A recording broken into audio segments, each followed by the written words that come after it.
कक्षा 11 विषय अर्थशास्त्र। एक बार फिर से आप सभी का स्वागत है मेरी क्लास में। और विषय हमारा अर्थशास्त्र में अध्याय 5 चल रहा था, आंकड़ों का प्रस्तुतिकरण। हमने आंकड़ों को प्रस्तुतिकरण में दो भाग, पहला पाठ विषय जो हमने पहली क्लास में पढ़ लिया था। कल की क्लास में हम सारणी के रूप में अध्ययन कर रहे थे, जो दूसरा पॉइंट है हमारा। और इसमें हमने मात्रात्मक, जो वजन, आयु, ऊंचाई आदि को प्रदर्शित करती है, उसकी सारणी और उसको उदाहरण किया था। फिर हमने गुणात्मक सारणी, जो लिंग, साक्षरता के आधार पर गुणों को प्रदर्शित करे, वो उस तरह की सारणी गुणात्मक सारणी थी, उसका अध्ययन हमने कर लिया था।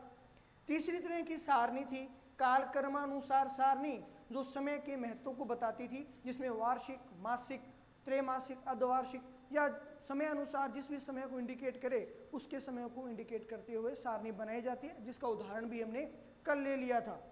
और आपको ये सारणी याद भी हो गई होंगी।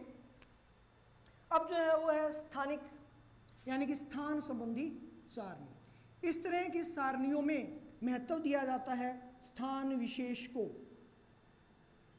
स्थान विशेष को। जैसे कि एक देश, राज्य, जिला, तहसील, पंचायत, और अगर बड़े स्तर पे बात करें तो महाद्वीप भी इसमें शामिल किया जाता है। परिभाषा लिख लीजिए इसका कि स्थान संबंधी सारणी क्या होती है। वो सारणी जो किसी स्थान विशेष को प्रदर्शित करे या स्थान विशेष से संबंधित गुणों को प्रदर्शित करे, वो सारणी स्थानिक या स्थानानुसार सारणी कहलाती है। जैसे महाद्वीप, देश, राज्य, जिला, तहसील, पंचायत, इनसे संबंधित जो भी आंकड़े प्रस्तुत किए जाएंगे वो स्थानिक होंगे। उदाहरण देख लेते हैं सारणी के रूप में इसका।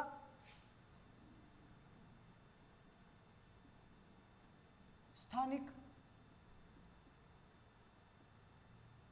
सारणी, यहां मैं लेता हूं देश, और यहां लेता हूं मैं एपीएल और बीपीएल और इनका योग। यहां उत्पादन भी हो सकता है, किसी फसल का उत्पादन को प्रदर्शित किया जाए तो उस तरह की सारणी भी यहां पे बन सकती हैं कि गेहूं का उत्पादन कितना हुआ, किसी खनिज का उत्पादन किसी देश में कितना रहा, उससे संबंधित आंकड़े भी प्रस्तुत किए जा सकते हैं। यहाँ बात करते हैं देश, जैसे कि भारत देश, श्रीलंका,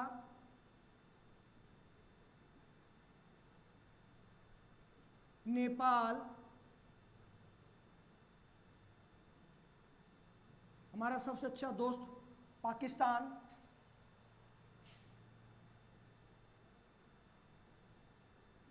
ब्राजील,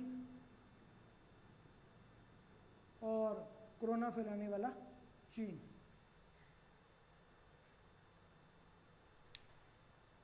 इनसे संबंधित एपीएल वो लोग जो निर्धनता रेखा से ऊपर की श्रेणी में है। यहां मैं एपीएल और बीपीएल की जगह निर्धनता रेखा और निर्धनता रेखा से ऊपर की श्रेणी भी लिख सकता था। शॉर्ट में लिखा एपीएल और बीपीएल, और उनका योग कि भारत देश में कितने एपीएल हैं, कितने बीपीएल हैं। भारत के आंकड़े तो आप छोड़ ही दीजिएगा, क्योंकि यहाँ तो अधिकतर बीपीएल आपको पता है कौन है, तो ये आंकड़ा हमेशा ज़्यादा ही रहता है और ये आंकड़ा हमेशा कम रहता है। तो एपीएल और बीपीएल इनका योग, एक देश में कितने लोग जो है एपीएल और बीपीएल है। श्रीलंका में कितने हैं, नेपाल में कितने हैं, पाकिस्तान में कितने हैं, ब्राजील हालांकि अमेरिकन कंट्री है, लेकिन इसका उदाहरण जानबूझ के हमने लिया है क्योंकि ये कुछ ना कुछ इसका जो अर्थव्यवस्था है वो भारत के अकॉर्डिंग ही है, यहाँ भी बहुत अधिक गरीबी है। और चीन का भी इसलिए लिया है कि चीन प्रस्तुत नहीं करता है अपनी निर्धनता को, लेकिन वास्तव में वहाँ भी जो है वो 40% के लगभग जनसंख्या निर्धनता रेखा के नीचे निवास करती है, यानी कि BPL की श्रेणी में आती है। इसके बाद में हम इनका यहाँ योग करते जाते हैं कि ये जो है इनका सभी का योग आ रहा है, और फिर यहाँ से फिर योग प्रस्तुत होगा कि पूरे विश्व में APL लोग कितने हैं,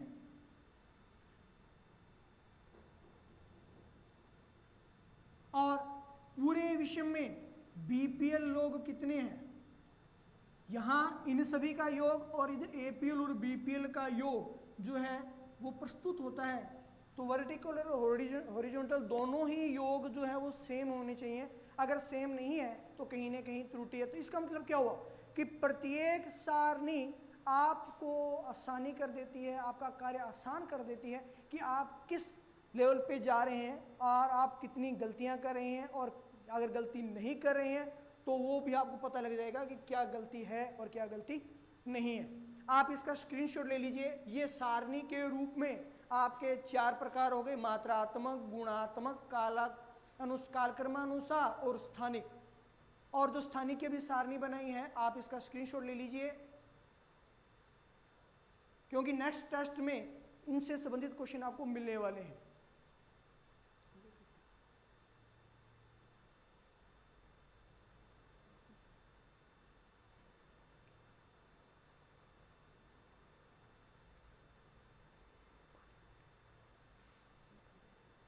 आपने स्क्रीनशॉट ले लिया होगा। अब हम बात करते हैं सारणी की। सारणियन हमारे इस लेशन में शुरू हुआ, पहले भी चल रही थी, हमारी PDF में भी ये क्लास हुई थी 1-2।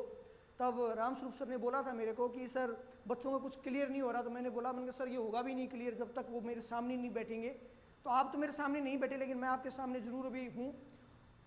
अब जो हम सारणी करते हैं कि ये सारणी क्या बला है, और सारणी को सरलता पूर्वक आप किस तरह से अध्ययन कर पाएंगे और किस तरह से अध्ययन नहीं कर पाएंगे।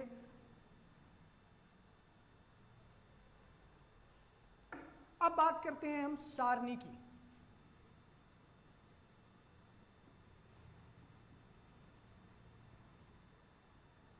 सारणी के उदाहरण की बात हम अगली कक्षा में करेंगे। अभी कुछ एक हिस्से इसके शुरू करता हूं। कुल मिलाकर सारणी के जो है वो हम ये कह सकते हैं कि 8 अंग या भाग होते हैं। आपके लिए 8 हैं ये, अगर आप बड़ी क्लास में चले जाते हैं तो ये बढ़ के 12 से 13 तक हो जाते हैं, लेकिन बेसिक जो है वो इसके 8 ही हैं। 8 भागों के आधार पर पूरी की पूरी सारणी व्यवस्थित रहती है। पहला भाग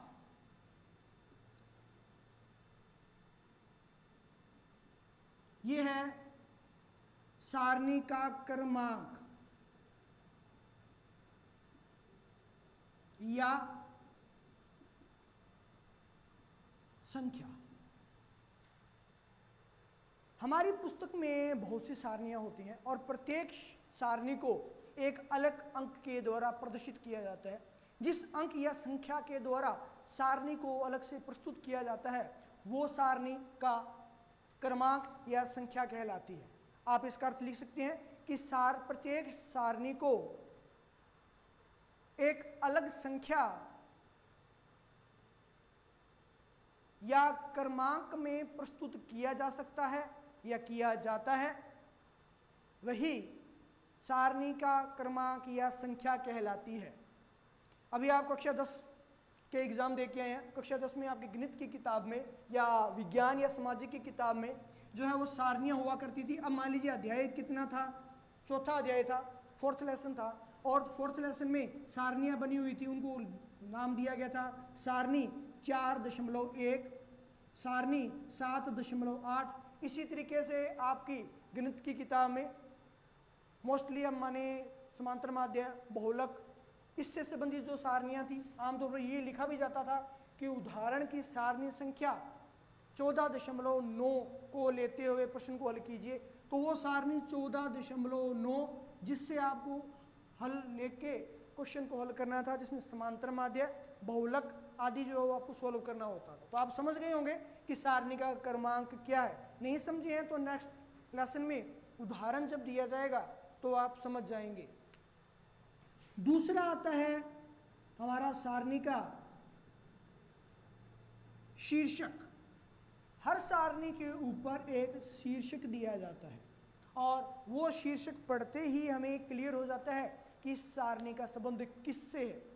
जैसे कि मानव विज्ञान तंत्र या बहुलक से संबंधित सारणी या समांतर माध्य संबंधित सारणी या एक गांव के साक्षर लोगों की सारणी, वो उसका शीर्षक होता है। शीर्षक को हमेशा ही छोटा रखा जाता है, कम शब्दों में अधिक प्रस्तुतिकरण हो ऐसा शीर्षक रखा जाता है। अर्थात गागर में सागर वाली बात है यहाँ, तो वहाँ ऐसा शीर्षक रखा जाता है जो सारणी की पूरी बात बता दे कि सारणी किससे संबंधित है। तो सारणी का शीर्षक क्या होता है, लिख लीजिए। प्रत्येक सारणी के ऊपर एक हेडिंग या शीर्षक दिया जाता है। प्रत्येक सारणी के ऊपर एक हेडिंग या शीर्षक दिया जाता है जो उस सारणी से संबंधित, जी हाँ, उस सारणी से संबंधित मुख्य उद्घोषणा होती है कि ये सारणी किससे संबंधित है। जैसे कि राजस्थान साक्षरता दर, ये सारणी जो है, जो मैंने हेडिंग लगाई है, इस तरह की सारणी जो है वो राजस्थान की साक्षरता दर को बताती होगी। साक्षरता दर या राजस्थान की जनसंख्या 2011 या राजस्थान की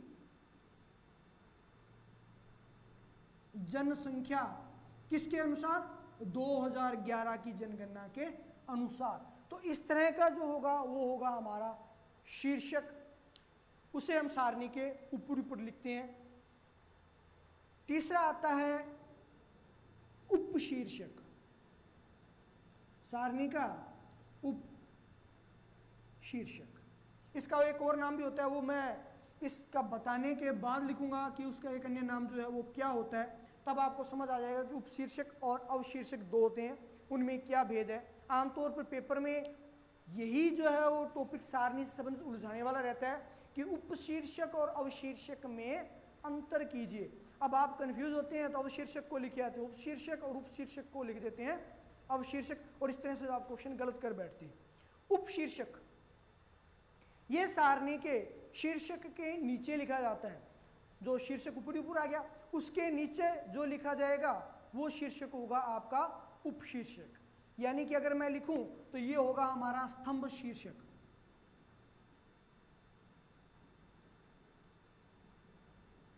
अब सर कंफ्यूजन है कि स्तंभ शीर्षक का मतलब, तो कुतुब मीनार का क्या है, स्तंभ है, तो कुतुब मीनार का स्तंभ जो है वो कैसे बनेगा,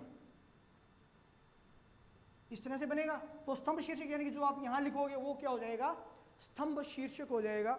और इस तरह के शीर्षक सारणी में उपशीर्षकों को प्रस्तुत करते हैं। उदाहरण देता हूं, अभी जो हमने पीछे सारणियां की है उसमें हमने क्या लिखा था, ग्रामीण और शहरी, वो क्या था, उपशीर्षक था। उसमें था साक्षर निरक्षर, साक्षर और निरक्षर, वो भी उपशीर्षक ही कहलाते हैं, वो उप के उपशीर्षक कहलाते हैं। तो उस तरह के जो शीर्षक प्रस्तुत किए जाते हैं वो कहलाते हैं उपशीर्षक या स्तंभ शीर्षक। लिख लीजिए क्या है उपशीर्षक या स्तंभ शीर्षक। सारणी में स्तंभ से संबंधित जो शीर्षक दिए जाते हैं, स्तंभ से संबंधित जो शीर्षक दिए जाते हैं वे शीर्षक उपशीर्षक या स्तंभ शीर्षक कहलाते हैं। ठीक है, अभी जो उसके 5 भाग हमारे बाकी हैं वो नेक्स्ट क्लास में करेंगे और उसके बाद जो है उसका उदाहरण भी देंगे। आपका दिन शुभ रहे।